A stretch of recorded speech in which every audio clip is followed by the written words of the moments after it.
Конечность это когда больше, ну сколько тут? Куча суставов, тут сустав, тут сустав, тут сустав. И на ногах также. Сколько суставов, столько сосудов, и вы их искусственно перекрестили. Вы поймете, где слева, справа. Сердце не понимает. А вы жалуетесь, голова болит, голова кружится, все потемнело или пошли искорки. Ну, каждый по-разному говорит. У кого блескучие точки, у кого вспышки. Я правильно говорю? Потому что я терапевт. Мне все время так жаловались. Я не имела возможности людям объяснять. А так как приехала специально отвечать на вопросы людей, которые хотят улучшить здоровье, я вам освещаю те вопросы, которые очень часто задают. Но еще, вот вы поняли, у кого высокое давление, перекрещивать нельзя. И немаловажная тема, о котором вам всем говорили мои коллеги-терапевты, при высоком давлении соленое не есть. Говорили? Да. Исключить соль говорили? Да. Это неправильно. Абсолютно неправильно. Вы пока запоминайте то, что я говорю, это правда. Соль нужна. И нужна она очень сильно. Печень. Потому что, попадая в кровоток, соль пробивает, ну, по сосудам проходит печенку, которая за собой тащит, что, кто знает, воду. А у меня куча людей, которые говорят, пить не буду, не хочу. Я правильно говорю? А почему молчите? Сколько воды пьете? Задают вам вопрос. Аркадий, сколько воды пьете вы? Я чистой воды не пью, вот чай, компот, вот так у меня какое. Видите цифру? Вот мед. Я ему ставлю отметку двойка. Понимаешь? Любая клетка нуждается в 3 вещах. Любая клетка. Клетка глаза, клетка мозга, клетка печенки, клетка почки. Она хочет дышать, кислород нужен. Она хочет пить воду, и она эту воду пьет, чтобы напиться, пьет, чтобы растворить яды, и пьет, чтобы родить новую клетку. Аркадий умный не пьет воду. Двойка ему. А то, что он назвал жидкости, которые морс, кофе, ну еще что, какао, какие-то напитки, даже аргель. Это по-якутски, а по-русски огненная вода как? Водка. Водка. Забыла. И минеральная вода тоже туда же. Абсолютно верно. Минеральная вода тоже не вода. Там просто много минералов. А вам нужна вода умыться. Все же хотят мыться. Клетка тоже хочет мыться.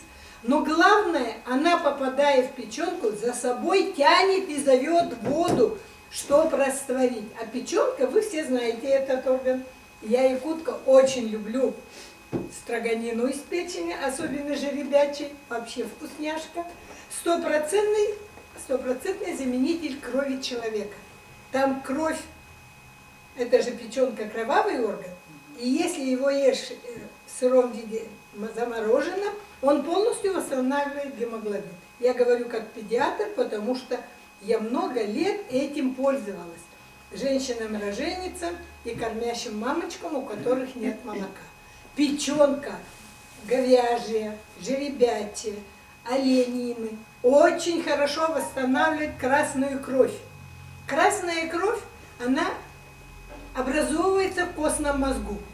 Костный мозг у нас во всех трубчатых костях, и костный мозг позвоночник. Представили, да?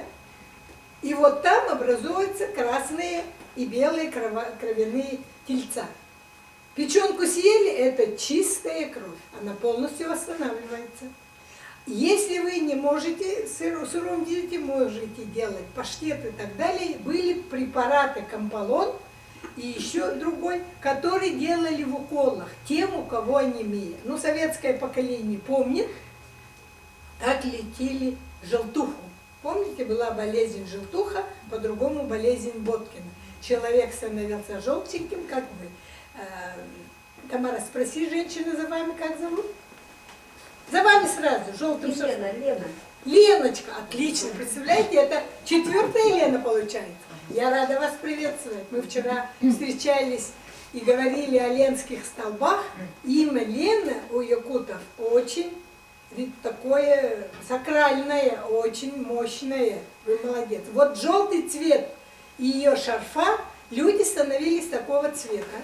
Это нарушение пигментного обмена при желтухе, когда желчь, она же, вы помните и знаете, в рыбьем пузыре, желчном пузыре какая желчь, да?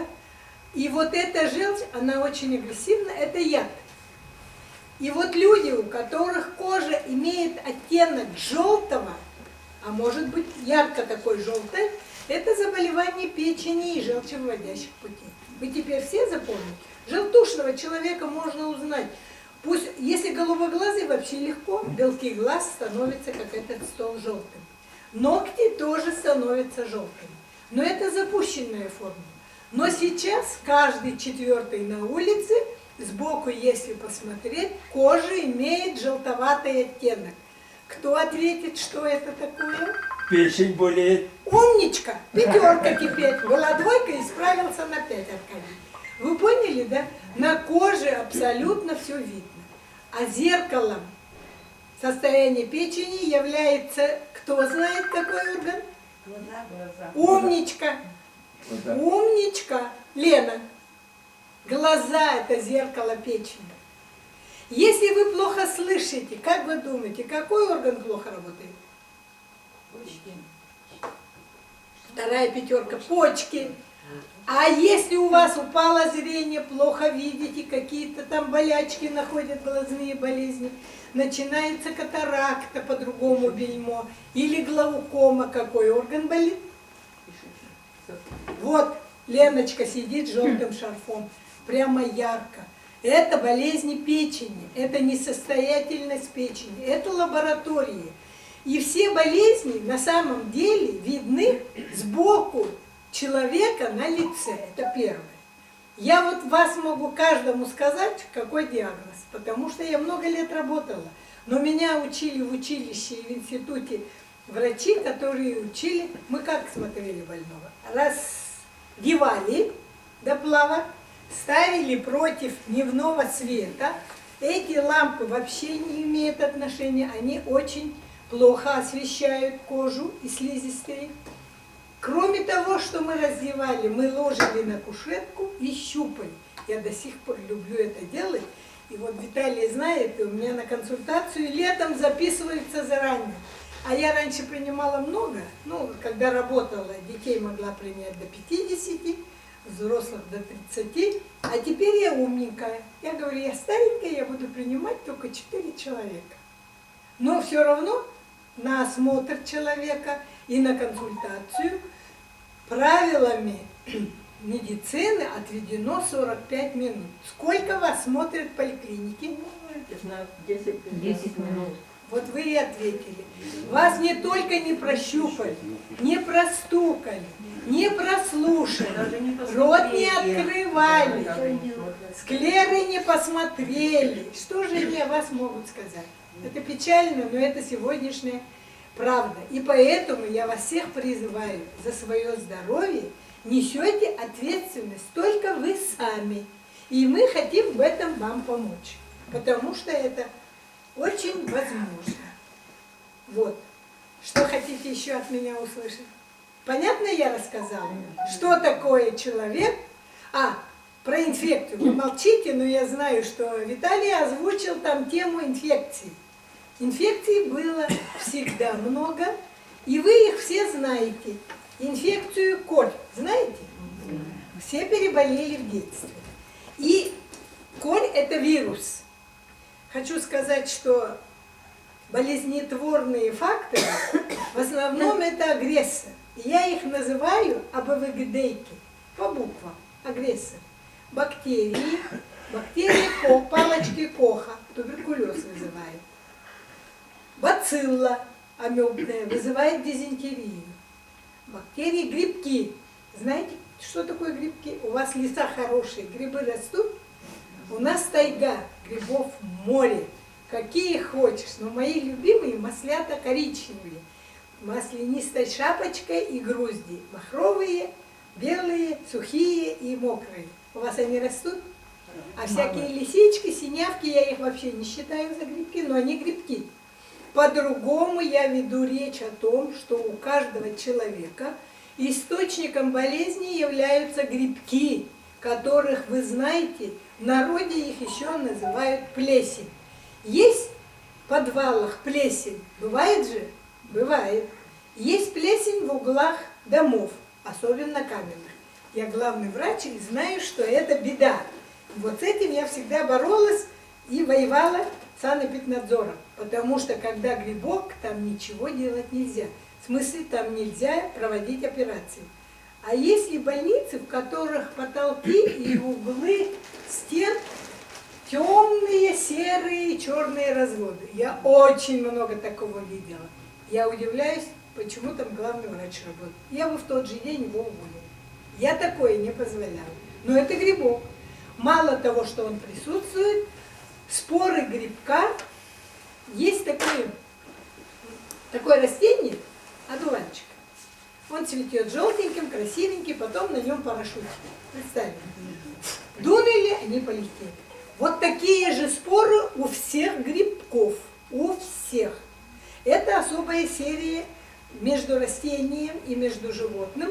Я речь веду о том, что вы в свое время все принимали таблетки, антибиотики. Принимали противовоспалительные. А теперь печальная новость. Все, что вы съели, никуда не ушло. Они остались, они очень живучи и в костном мозгу, о которых я перечисляла, в костях, позвоночнике, живут, песни поют, сексуют и размножаются. Никуда не ушли.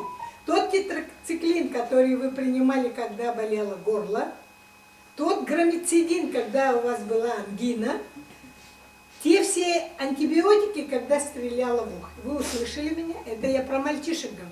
А у женщин вообще печаль. И туши свет, бросай гранату. Воспалительные нижнего этажа у женщин. Матка, придатки, трубы, яичники, почки. Эти органы часто воспаляются, потому что они закрытые. И потому что там в тазу идет перекрест. Помните, я говорила?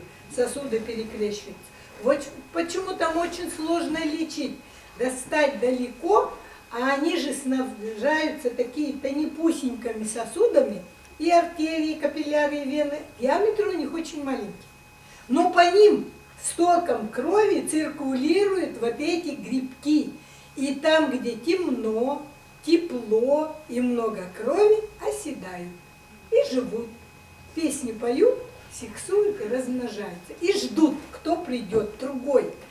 С ними тоже сексуют, вообще другая песня там развивается, другая флора. Вы услышали, почему нельзя воспалительные процессы лечить антибиотиками?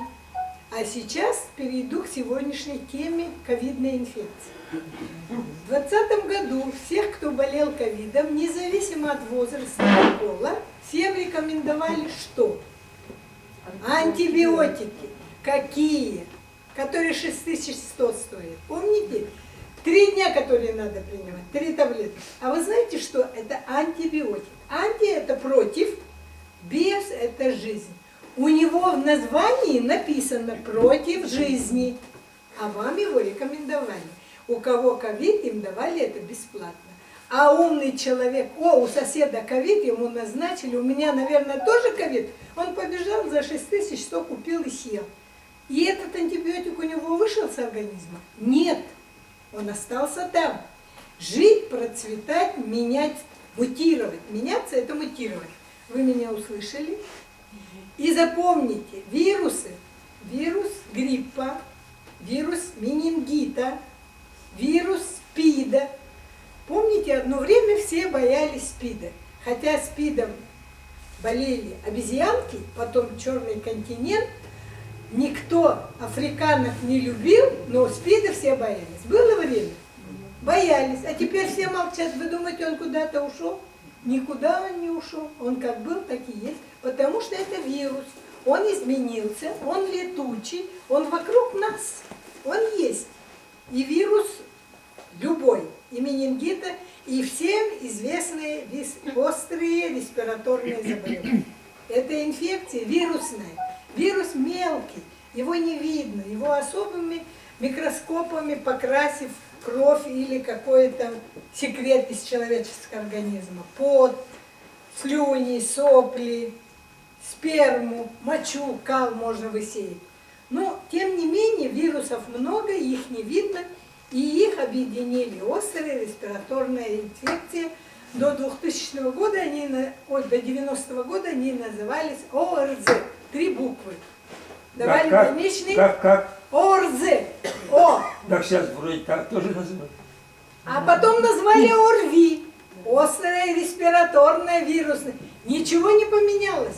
Причина одна и та же. Название изменилось. Вы меня слышите, о чем? Да. Поехали дальше. Нет, а они борются, эти вирусы, между собой. Конечно, они же... Вот вы Аркадий, а я Люба. Мы Да. будем бороться. Да, вы мне дочка. Когда, как? Один раз мы дружим, другой раз боремся, так? А вирусы все борются друг между другом. Хорошее замечание. Суть в том, что они друг друга не любят и хотят уничтожить. А для этого что надо делать? Научиться их нейтрализовать. И вот вирусы, я перехожу к ковидной инфекции. Ковидная вирусная инфекция известна очень давно, так же, когда стало известно об инфекции птичий грипп. Помните такое? Ну, у нас на севере все испугались, потому что у нас мужики все охотники, и все добывают птицу. Боровую, глухарь, тетерев, рябчик в лесу, или тундровую, которая летает стаями огромными, и их бьют, чтобы потом весь год есть. У нас морозильники, холодильники не были, потому что за окном всегда у нас мороз. 3 месяца лето, остальное зима. Услышали, да? В общем, когда был птичий грипп, они все испугались, что все птицы будут заражены этим вирусом. И у нас было предписание санэпиднадзора: водоплавающую и перелетную дичь не бить. У нас сезон охоты 2 раза в году, весной и осенью. И они не имели права убивать ни гусей, ни селезней, ни черков, никого. Кто их ел? Знаете, какая-то вкусная птица? Особенно маленькие черки. Очень нежное мясо, очень вкусное. Вам, наверное, сложно меня понимать, да? Я не то говорю, но вы услышите.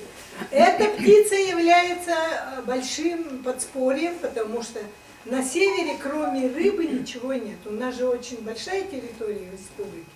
И крайний север, который живет на берегу Северного Ледовитого океана, питаются рыбой и морскими огромными животными. Моржи, тюлени. Вы поняли, да? Все время рыба. Кто помнит рыбий жир? Поднимите руки.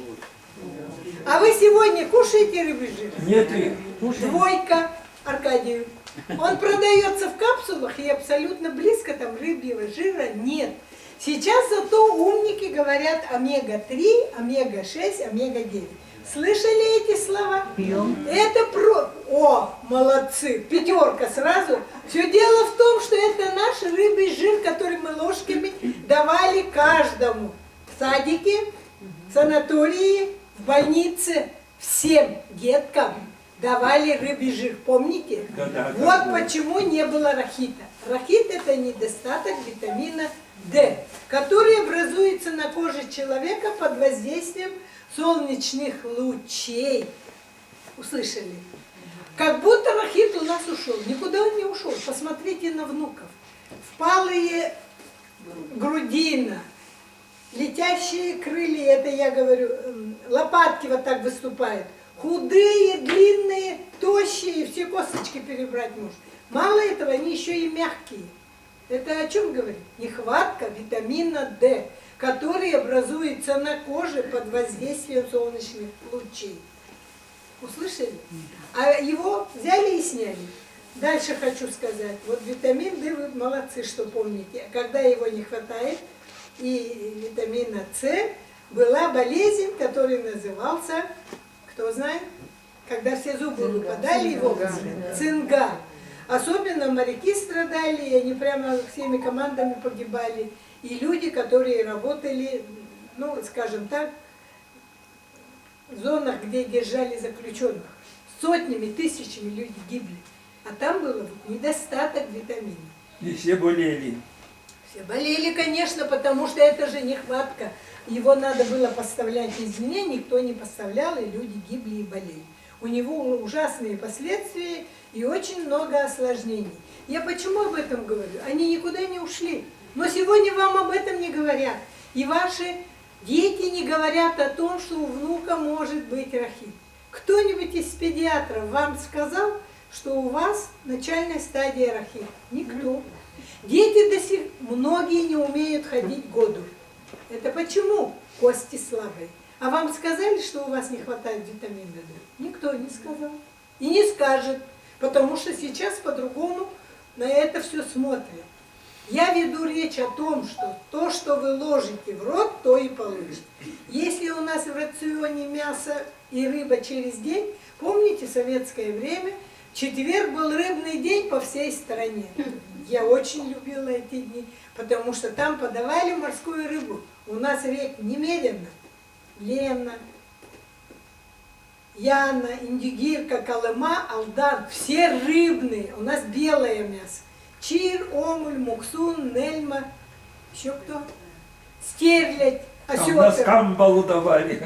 А она, нет, она как-то называлась. Горбуша, наверное, розовое Нет, мясо. камбала. Горбуша Камбала у нас в ой. Якутии не было. А вот горбуша и еще скумбрия.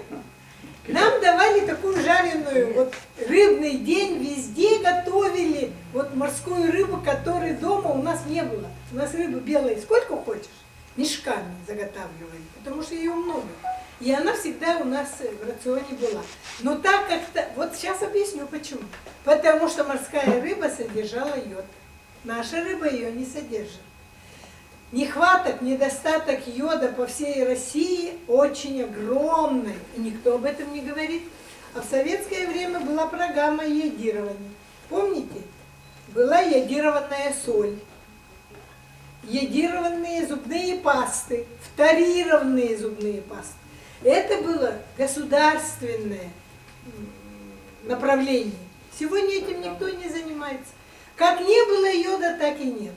Причиной всех болезней является нехватка микроэлемента йод и селен в щитовидной железе. Он маленький, как бабочка у артиста, но суть в том, что если нет этого микроэлемента, все болезни становятся хроническими. Это 100%. Но самое главное, недостаток этого микроэлемента йод и селен ведет детей к слабоумию. Вот я педиатр. Мы раньше говорили, ругались, ой, дурачок, дурак, на этом останавливались. А сейчас знаете, сколько олигофренов? Это стадия хуже дурака, почти что идиот. Очень много сейчас болезней, которые называются ДЦП, детский церебральный паралич. Я закончила институт медицинский в 75 году, и я такого ребенка не видела. Буквально до 82 года работала главным врачом Золотинки, и не было врачей, в Нерюнгри отправили. Виталий знает, это Южная Якутия, город молодой, строили железную дорогу. И там я впервые увидела ребенка ДЦП. Ножки не держат, слабенький. Ну вы все теперь, все сидящие в зале, понимаете, о чем я говорю? Что такое ДЦП?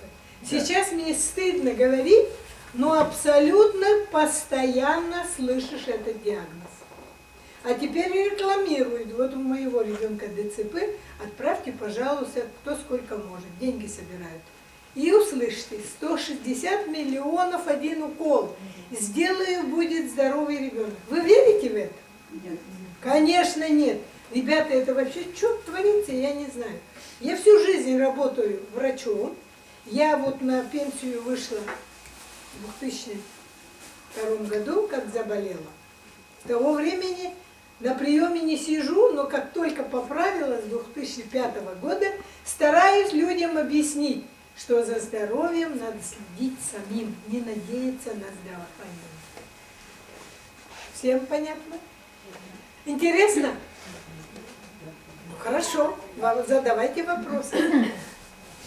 Да? Как восполнять вот этот недостаток йода и рыбьего жира? Чем вот у нас рыба это практически морской нормальный нет? Какой хороший вопрос, какая вы умничка, ну люблю же я вас. Ребята, природа, она такая мудрая и умная. Вот я хочу сказать, вот мы вчера смотрели клуб путешественников, да, Ленские столбы. Сколько, Виталий, лет тому назад столбы созданы? 560 миллионов. 560 миллионов лет.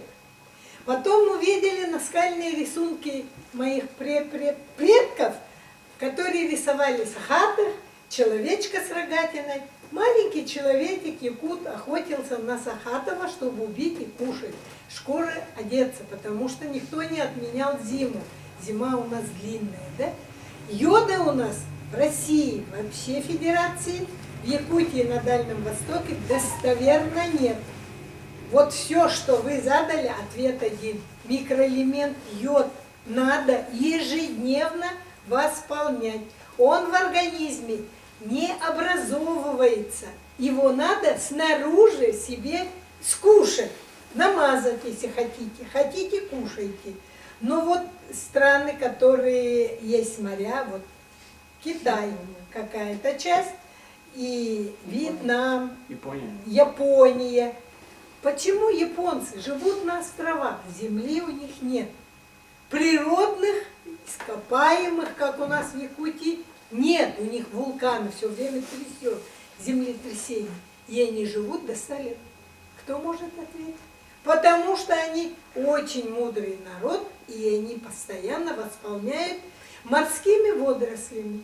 Это растение создано природой, растет на дне морей, его во время шторма выкидывает на берег. Обычные люди, которые не занимаются ни рыбалкой, ничем, просто на берегу собирают.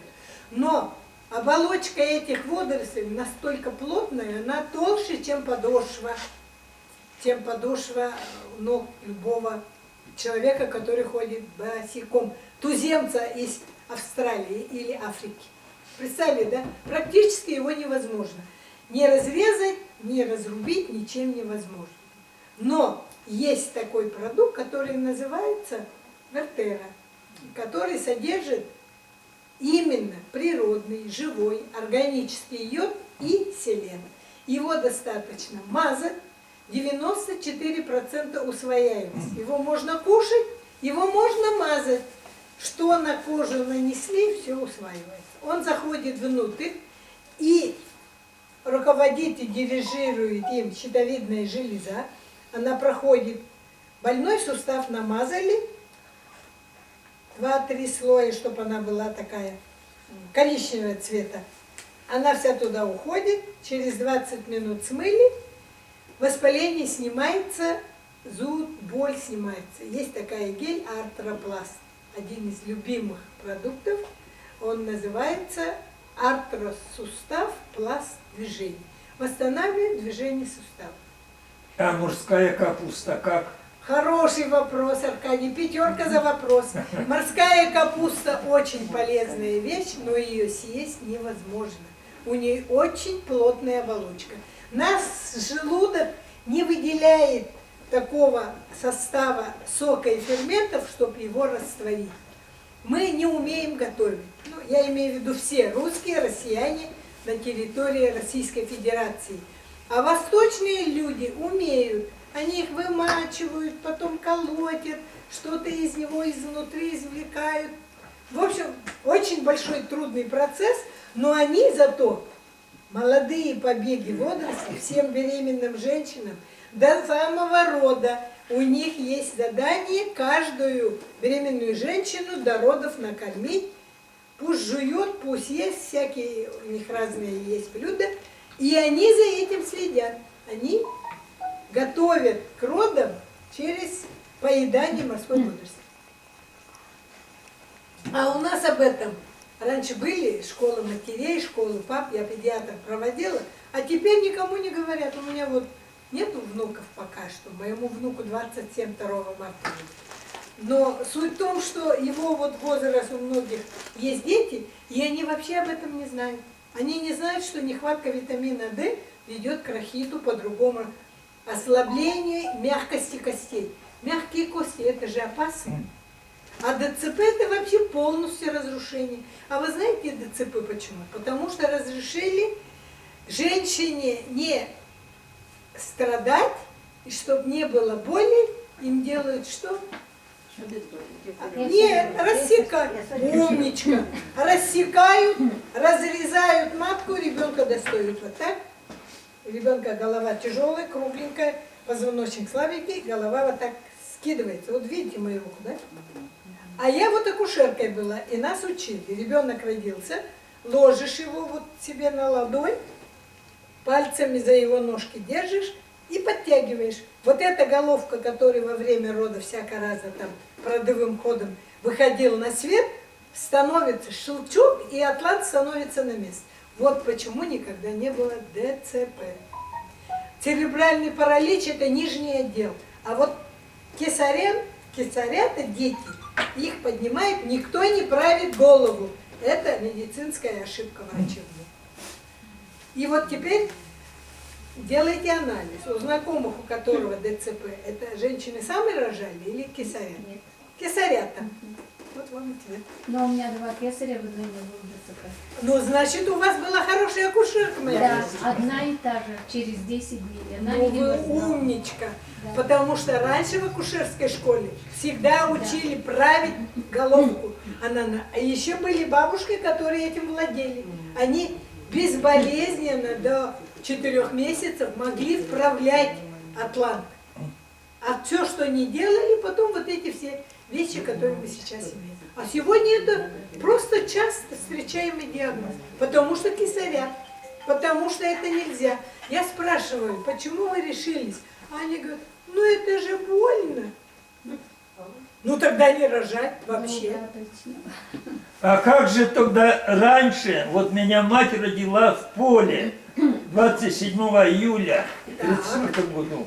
Значит, пошла жать, наклонилась, и меня она родила в поле. Понятно. Вот, солнце посветило, я был рыжим раньше, сейчас сидеть. Ясно. Да вот как тогда, вот они, А никакой потому что- акушерки не было, ничего. Аркадий, могу сказать, любая бабушка в деревне, и мама, всегда готовили девушек быть мамами. Они нас учили, что каждая родившаяся девочка потом должна стать матерью, должна рожать детей. Это нас воспитывали. А сегодня никто не хочет иметь детей. Но сейчас же я скажу такую вещь, что теперь Госдума думает, разрешить ли в России родителей одного пола. Я вообще это не понимаю. Как это додуматься? Мама Виталий, папа Аркадий. Такое возможно? Я вообще Я мамой не категорично хочу быть. Умничка, Виталий. Но это же, ребята, правда. Это правда. Мы дошли до такой абсурда. Природу изменить хотят. Будут вот лучше. Они любят друг друга. 2 мужчин. Но это же нарушение. Это из-за бытовых условий, из-за того, что мужчина не может найти женщину, женщина не может найти Нет. мужчину, Как и вас чтобы им зовут? проще выращивать детей, как бы воспитывать, Как они вас живут зовут? вместе. Это Как власть тебя зовут? сбивает. Андрей. Как вас зовут? Андрей. Андрей, ты, конечно, умница, но вы неправильно думаете. Это их личное желание. Что значит, женщин всегда было больше, чем надо. А для того, чтобы понравиться, надо иметь что-то хорошее. Это говорит о том, что они не уверены. Вот это основа. Люди не уверены ни в чем. И прав Сергей, когда говорит, что власть это разрешает, эти вещи должны пресекаться законом. Это мое личное мнение, как врача-педиатра. Но не может мужчина родить ребенка. Какого черту нужно заводить закон, чтобы узаконить, что он будет мамой и папой возьмут. А кто им родит? Извините, вопрос. С улицы, на улице же и в магазинах не продают детей.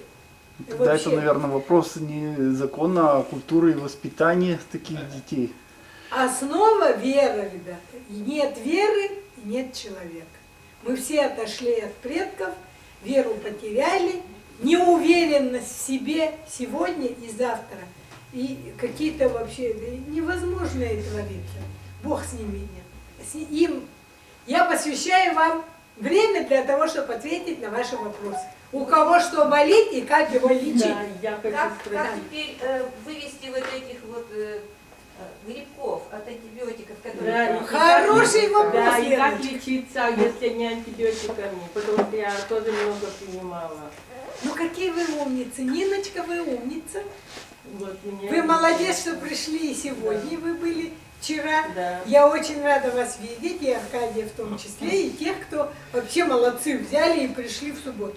Ребята, есть такая возможность, когда можно, я же вам сказала, антибиотики никогда сами не уйдут. Они живут, процветают, и вас изнутри, что делают? Кушают. Они же питаются вами. Все дело в том, что их можно удалить. И это легко и просто. Есть такой продукт, природа сама придумала. Слово абсорбция – это латынь, переводится приклеить. Вот морская водоросль, попадая внутрь организма человека, любого вредителя, пусть это будет бактерия, вирус, грибок, я еще о глистах вам не сказала, это моя фишка, потому что работала в деревне, это наказание. Вы знаете, какие бывают глисты? Круглые, плоские, маленькие, большие. Вот солитер или бычий цепень 3,5 метра. Или другой цепень 8 метров. Аскарида, как ручка, с обеих концов заостренная. Они же не только живут, они насквозь внутренние органы так встреливают, как из лука. И она, зацепляясь крючками, подтягивается и туда оставляет гниды. Помните, когда у нас было время, когда было много вшей? А сегодня химия настолько сильна, что не только гниды и вши, вообще волосы все покидают голову. Это химия. И тараканов-то не стало. Это химия, которая нас окружает. Я вам отвечу, вот если вы съели морскую капусту, продукцию, да, она заходит и все на себе приклеивает. Вот я говорю о вещи, которую люблю, и она называется гель ламинария, водоросль, морская капуста, японская. Она не из Японии, это сорт так называется. Вот она, встретив глисту, грибка или вирус, приклеивает к себе приклеивает, обнимает, через 6 часов он покидает организм. Вы его съели чайную ложку, через 6 часов он ушел. Через 8 часов у вас близко нет. И когда мне говорят, я съела одну банку, ничего не понял, только деньги заплатил. Ребята, это же вообще не вопрос и не ответ. Понятно объяснила? Вы поняли, что есть продукт, который это все забирает, к себе приклеивает и с собой выводит? Теперь понятно? Ну, этот продукт, это ламинария, Да? Совершенно верно. но вы же говорите, что она плохо переваривается. Умничка какая, Лена. Вот не зря вы пришли. Я думаете, я вообще-то хорошо говорю по-русски. Я же сознательно вам говорила, чтобы вы мне этот вопрос задали. Вот какая вы молодец. Вот точно, Лен, люблю. Ты правильно сделала, что меня пригласил, когда говорила о Ленской столбе. И хорошо, что умные люди есть. Ну, спору нет. Лена вообще святые женщины. Что я хочу сказать? Вот именно компания, в которой я работаю, я пришла туда не с хорошей жизни. В 2002 году мне было 55 лет. У нас была вспышка, услышьте меня, брюшного тифа. Советские люди помнят, что это такое. Это Павел Корчагин, это вши, это тиф, это понос. Представили? У меня в больнице 120 коек, Виталий знает, возле Алданы, это Алданский район, большая больница, много отделений. Впервые 5 дней выходных объявили. Я вот, будучи врачом, эти вещи ненавижу. Я обязана по закону всех отпустить домой. А в Алдане была погода хорошая, весна началась. Все люди убежали на дачи, так как мы очень любим овощи. Мы только летний период, июнь, июль, август, 3 месяца, можем посадить теплицы, помидоры, огурцы и зелень на грядке. Да, и все убежали, никого на работе нет. Вызов, мужчина, 43 года, температура 41. Вот сейчас вы меня по-другому слышите. Высокая температура, у вас сразу в голове ковид. А такой температуры у взрослых людей практически не бывает, 40-41. А там уже градусник зашкаливает, он малиновый, красный. Ну, скорая, у меня очень грамотные фельдшера, поехали. Его привезли, сделали укол, который снимает температуру, ничего не получилось. В выходной день они звонят. Любовь Иннокентьевна, мы привезли с вызова мужчину, у него высокая температура, не сбивается температура. Но я терапевт, скорая пришла за мной, я поехала, смотрю, весь горит. Мы его раздели. Вы же знаете, детей, когда высокая температура, что надо делать? Вот вы, как вас зовут? Лида? Лида? Да. Ну скажи, Лида, когда ребенка высокая температура, что делает? Разбей. Умничка! Ты почему подсказываешь? Я вот ее спрашиваю. Раздели, потом что делает? Водкой натираю. Водкой? Умница, 5. Потому что водка – это спиртовая вода, которая спирт испаряется, кожа охлаждается. Абсолютно верно, вы умница. У вас был хороший педиатр. Я тоже так учила своих и бабушек, и дедушек, которые детей растили. Все дело в том, что я его раздела, и пах, это самые лимфоузлы, подмышечные паховые узлы мы положили, грелки. Женщины все знают после родов, что на живот ложат, чтобы матка сократилась. Грелку со льдом, умницы. Ну, прямо умницы. Вот сразу видно, что советские люди. Молодежь сегодня это ничего не знает. Вот положили, обложили мы ледовыми грелками. Проходит час, у него температура там же стоит. Мы решили, что градусник, другой градусник, все одно и то же. Я звоню в Якутск Минздрав. Впервые... И сколько дней длится вот это? Вот это все в течение дня я не могу снять температуру, а он горит. А вы знаете, высокая температура, при высокой температуре кровь что делает? Сворачивается.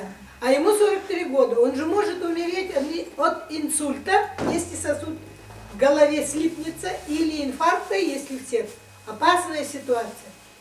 Он просто красный, горячий, помутнение сознания, ничего не говорит, пышет. Мы его положили в ванну с холодной водой. Туда же эти грелки опустили. Вода нагревается от него. Прошло 4 часа. В Минздраве дежурный оказался каким-то другим специалистом. Я говорю, ответьте, пожалуйста, что я должна сделать. Я много лет работаю, это было 55 лет.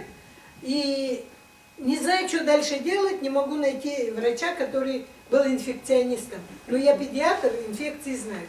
Ни кожных высыпаний, ни увеличенных лимфоузлов, ничего нет, кроме высокой температуры. Проходит 6 часов, приводят девочку 12 лет, тоже такая же. Малиновая температура, но тут уже не думая. Всех выписали из одного отделения. Там у нас 2 ванны. Ванну, холодную воду залили и сразу в ванну положили. И не снимается температура.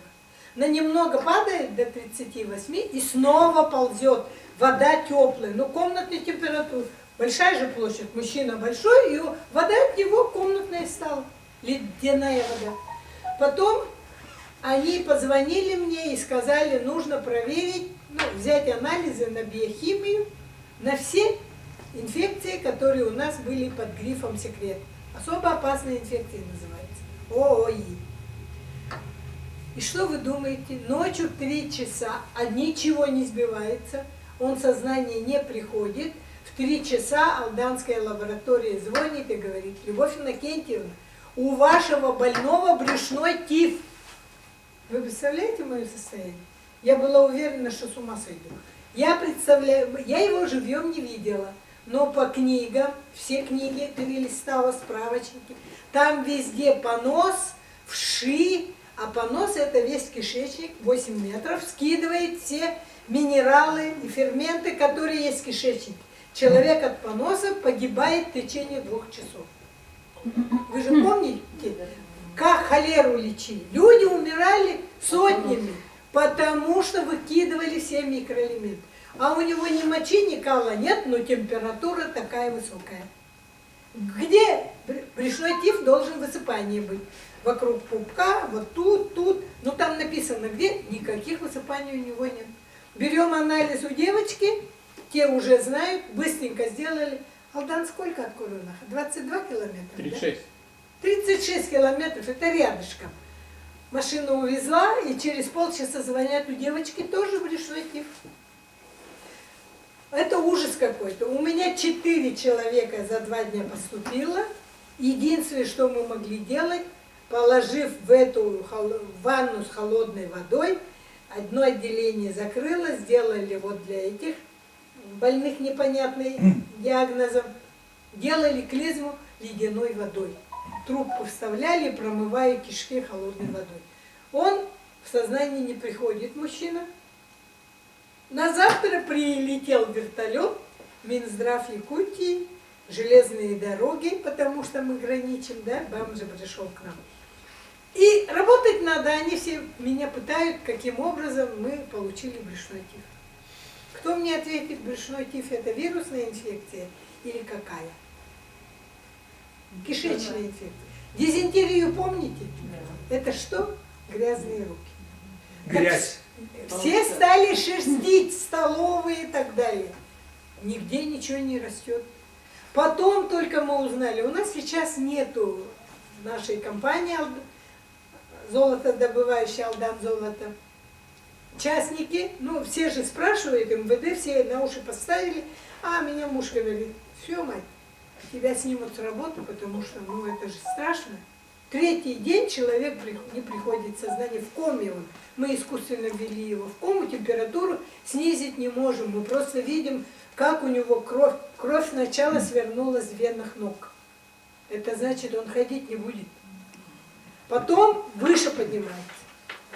Если поднимется тазовые органы, почка там откажет. Представляете, это очень опасно. А это май, это начало лета, в общем, страсти мордасти. Но самое интересное продолжение. Все проверяют, никто не помогает. А Санэпиднадзор решил, что я правильно сделала, что детское отделение всех отправила по домам, 50 коек решили делать инфекционные непонятные инфекции. Детям в мае заканчивать школу. Все будут поступать в техникум, институты. Представляете, да, выпускные. И все это закрыли. Нас запретили, закрыли, а мы южная граница республики. От нас железка в Нерюнгри, в сторону севера, это Якутск. Ну я что делать? Взяла, написала в газету «Социалистическая Якутия». Факсом отправила, они напечатали НКГБ, моя больница, Нижнекуранахская городская больница, просит помощи. Я написала, что случилось невероятное. Прошу всех, кто может помочь, сказать, кто, откуда и когда прилетел с такими же симптомами. Высокая температура, помрачение сознания, слабость, вялость и так далее.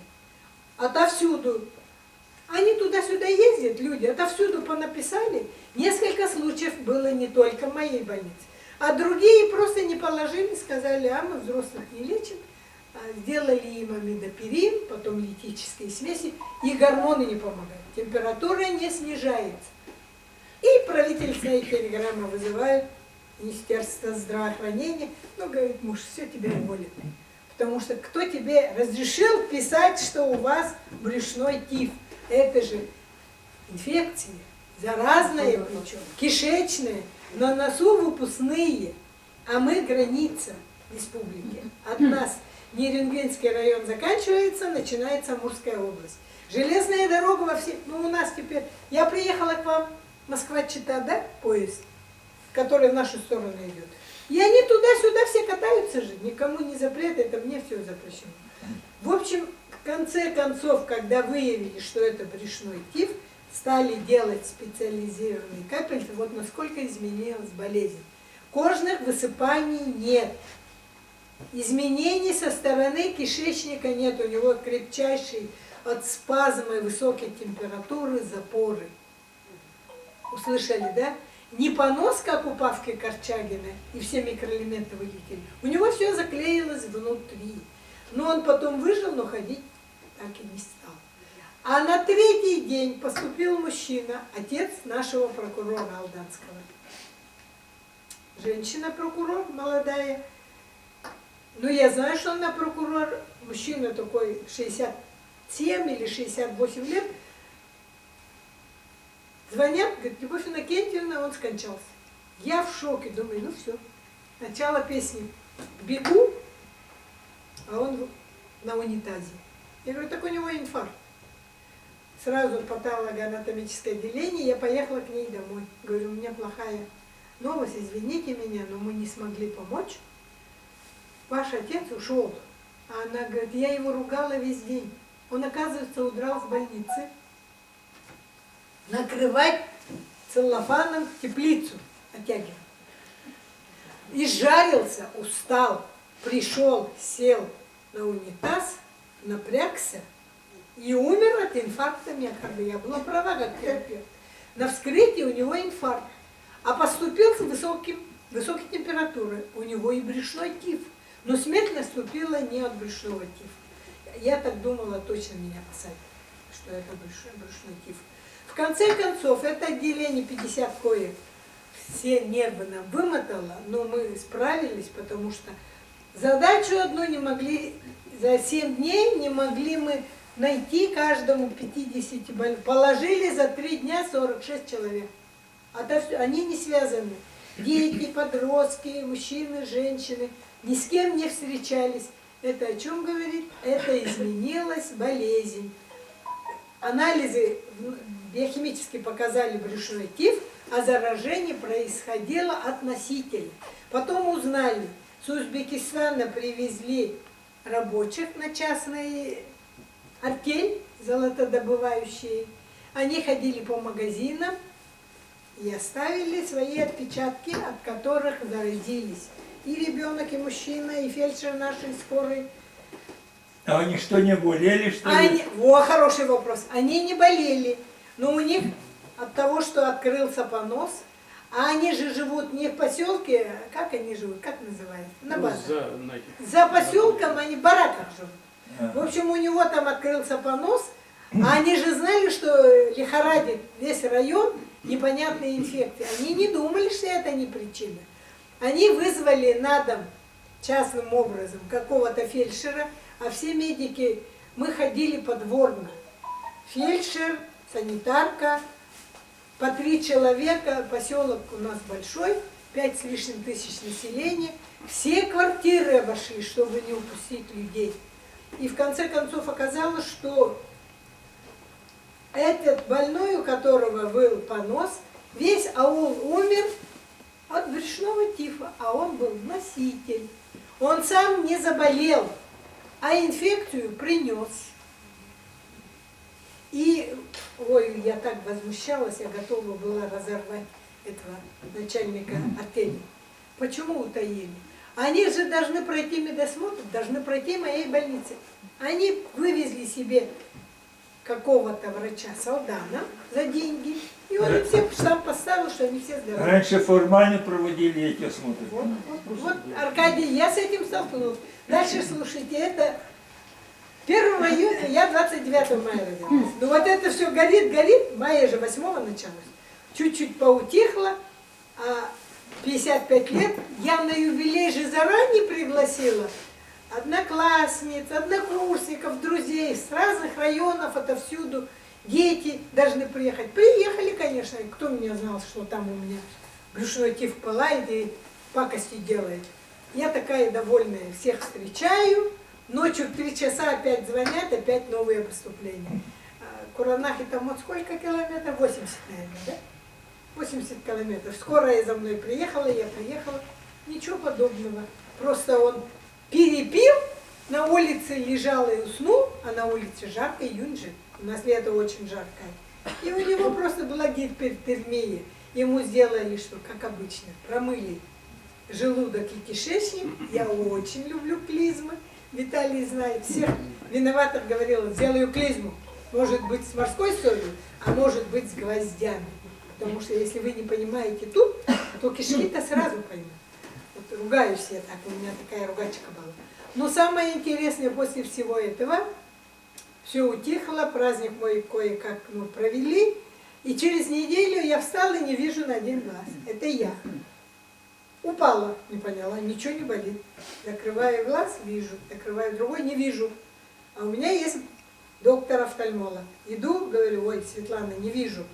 Она смотрит, среды чистые, вам кажется. Как кажется, если я говорю, не вижу? У меня своя машина. Всем главным врачам была Волга.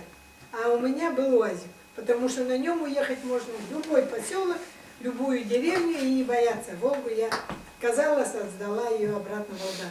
И вы сами управляете? Нет, вот этого не умею. У меня все вводят, кроме меня. Я уехала в Алдан. Там тоже есть офтальмолог. И она говорит, Любовь Иннокентьевна, среды чистые. Глазные среды чистые, вам кажется. Я разозлилась, иду к главному врачу в районе.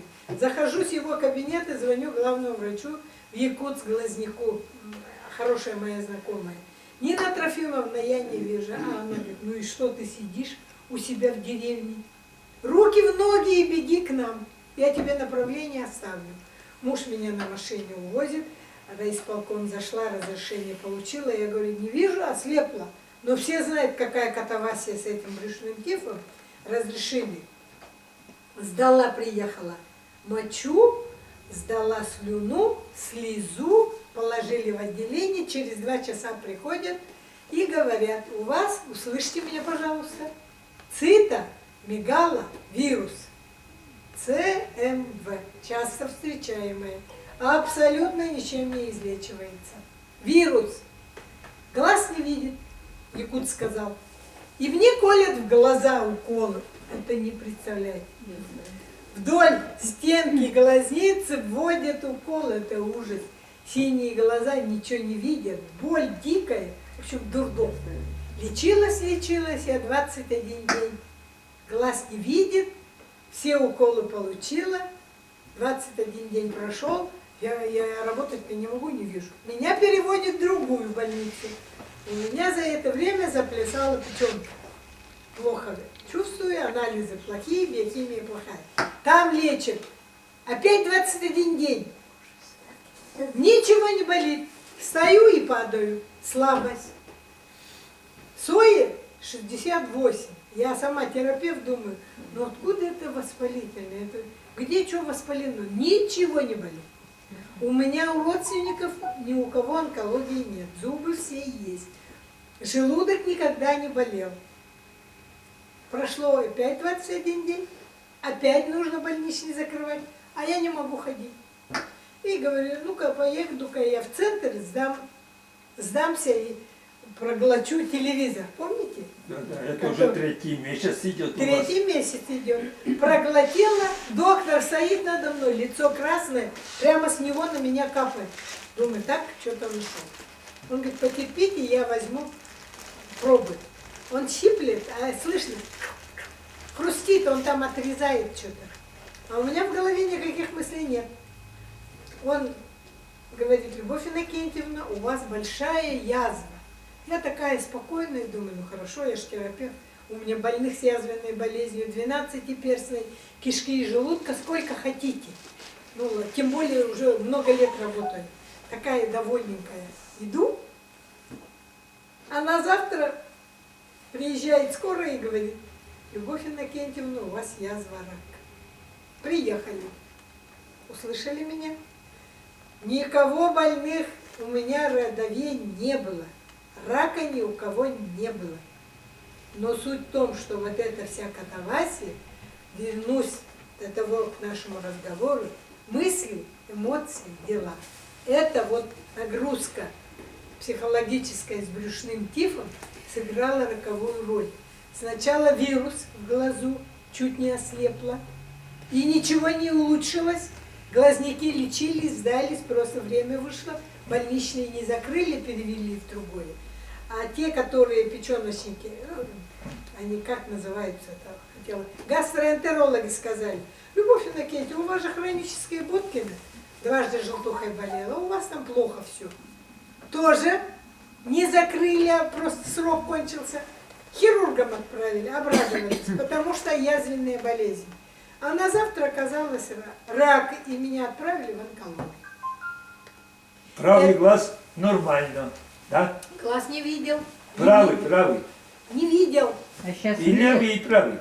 Да. Слушайте дальше. И я такая, а я носила очки -9. Услышьте меня. -9. Потому что все время писала, но главный врач много пишет, педиатр тоже много пишет. И у меня зрение было, вот они меня помнят, Тома, помнишь, в очках больших. Всю жизнь меняла, разбивала и ломала, и все время носила очки. Но как попала в онкологию, а там, во-первых, через 4 химии все волосы вылезли, голова стала такая лысая башка. От химии все выпали волосы. Мама мыла голову, и все косы остались у нее в руках. Мама плакала, ужас. В общем, химиотерапия никого не лечит. Я с того времени знаю точно. Все. Потом, значит, оперируют. Оперирует очень хороший мой друг, знакомый, хороший доктор. Очень удачно. Кормят после реанимации шлангом. Поставили шланг. Внутри позвоночника прикрепил и кишечник зашил. Медсестра приходит, я говорю: у тебя, Лена, воздух. Кстати, Лена ее звали. Плохая девочка.